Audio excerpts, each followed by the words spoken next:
ഒരു കാര്യം പറയട്ടെ, ഈ കുപ്പിയിലുള്ള ചെറിയ ഗുളിക നിങ്ങളുടെ കാലപ്പഴക്കമുള്ള അസുഖത്തെ മാറ്റുമോ എന്ന് നിങ്ങൾക്ക് സംശയമുണ്ടോ? 15 വർഷം പഴക്കമുള്ള മൈഗ്രെയിനുമായി ഒരു ചേച്ചി എന്നെ കാണാൻ വന്നു.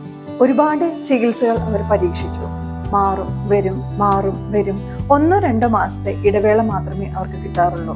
മരുന്ന് കഴിച്ചുകൊണ്ടിരിക്കുമ്പോൾ തന്നെ പിന്നീട് അങ്ങോട്ട് 10-15 ദിവസത്തെ ഇടവേളകളിൽ തന്നെ മൈഗ്രെയിൻ വരാൻ തുടങ്ങി. രാവിലെ തന്നെ മൈഗ്രെയിൻ തുടങ്ങിക്കഴിഞ്ഞാൽ സൗണ്ട് കേൾക്കാൻ വയ്യ, ലൈറ്റ് കാണാൻ വയ്യ, കുട്ടികൾ ഒച്ചയുണ്ടാക്കിയ പ്രശ്നം എല്ലാം അവർക്ക് ബുദ്ധിമുട്ടായി. ഒരു അരമണിക്കൂറത്തെ നമ്മളുടെ കേസ് ചെക്കിങ്ങിൽ കൂടി കാരണം എന്താണെന്ന് കണ്ടെത്തി മരുന്നും കുറിച്ചു. 3 മാസമായി ഒരൊറ്റ പ്രാവശ്യമാണ് അവർക്ക് മൈഗ്രെയിൻ ഉണ്ടായിരിക്കുന്നത്. അതും ഇന്റൻസിറ്റി വളരെ കുറഞ്ഞ രീതിയിൽ. ഹോമിയോപ്പതിയിൽ ശരിയായ മരുന്ന് വളരെ ചെറിയ അളവിലാണെങ്കിൽ കൂടിയും അത് ഫലം ചെയ്യും.